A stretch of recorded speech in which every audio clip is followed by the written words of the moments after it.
when you ask God for something, he'll give it to you, because he says he'll give it to you. Knock, and it shall be answered unto you. Seek, and you shall find. It's not seek and maybe you will find. Yeah. No, you will find. You may find something that you weren't looking for, though. You may ask for patience, and God may give you a really hard situation that'll teach you patience. He may not give you patience automatically. You may ask God for strength, and he might put you through a really tough, tumultuous situation to help you develop strength. So God may give you what you want, but not in the form that you ask for it, which is really interesting, because God tends to work that way. But in the pain, we're carved. In the success and in the pleasure, we tend to get arrogant. We tend to get blinded. So my relationship with God was one where I surrendered myself to the idea of truth. I had a conversation with God once, and this is when my life changed completely. I said, God, I today surrender everything to you. My relationships, my business, my money, myself, my mindset, my belief system, for the pursuit of truth.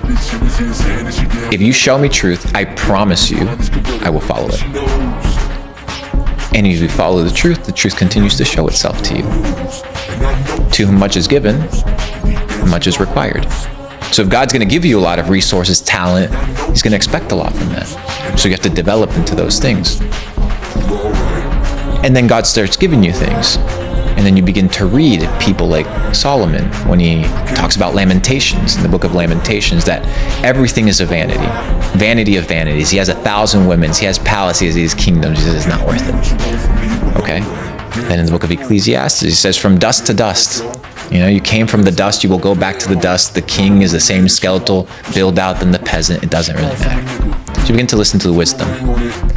And then you begin to understand the words of Jesus, where he says, you shall know the truth, and the truth shall set you free. So everybody says, do you believe in God? No. Because Jesus doesn't say, believe and you will be free. It says, know the truth. And what does Jesus say that he is? The way, the truth, and the life. So if he's the truth, following him will lead to freedom. So if I believe that to be true, then the job is to be a follower of Jesus. And by following Jesus, you obtain freedom. And following means following.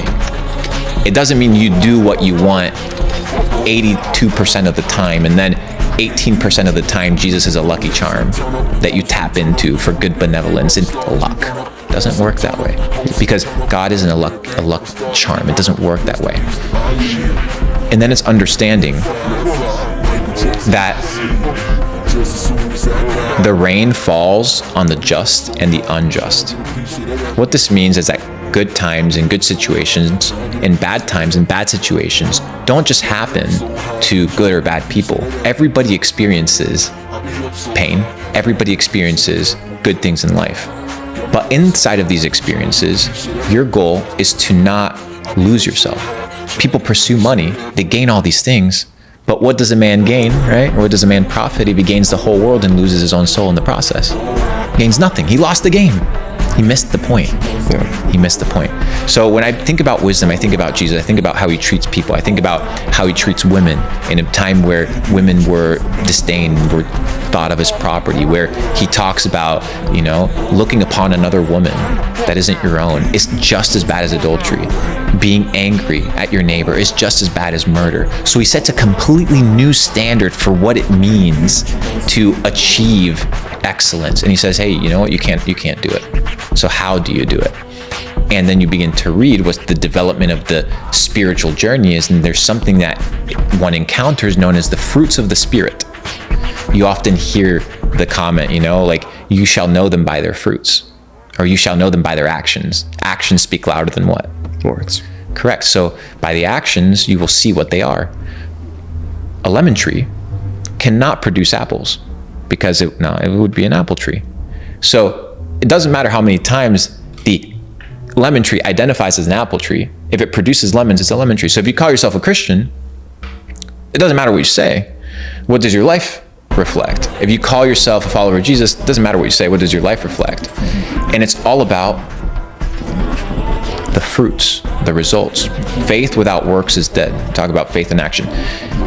But there's these fruits of the Spirit. So it's like, okay, well, you have this transformation. You're becoming a better person. You're getting closer to God, which makes you, develops you, and takes out all the toxicity inside of you. And you begin to hear about what are these fruits. Fruits are, we're talking about these manifestations that come out. And you have something called the fruit of the Spirit. Galatians chapter 5, verse 22. Love, joy, peace, patience, kindness, goodness, faith, gentleness, self-control. These are the things that come, that naturally are birthed, right? The good things are birthed from a relationship with God, not from forced. So when people are like, oh, you have to work hard to be a good person. No. You have to be transformed, like Jesus says, and like Paul talks about in the New Testament, by the renewal of your mind. You're not transformed by going to church and listening to the pastor talk to you about what God says. No. You're transformed by the renewal of your mind. So by renewing your mind, you get transformed. How do you renew your mind? Wisdom. What is wisdom? Knowledge put into practice. Concepts manifested in the three-dimensional realm into action that determines whether you took the intelligence or the knowledge and you applied it towards giving you a better outcome in life. And when you apply wisdom, then the outcome, the reverberating effect or the echo or the feedback is truth. Yeah. And you get to decipher whether something is real or not. It's called the scientific method. Science is the exploration of truth. The scientific method is what? Observation, hypothesis, thesis, analysis, testing, cross-testing, and coming down to a conclusion, and then optimizing. That's what we do with truth.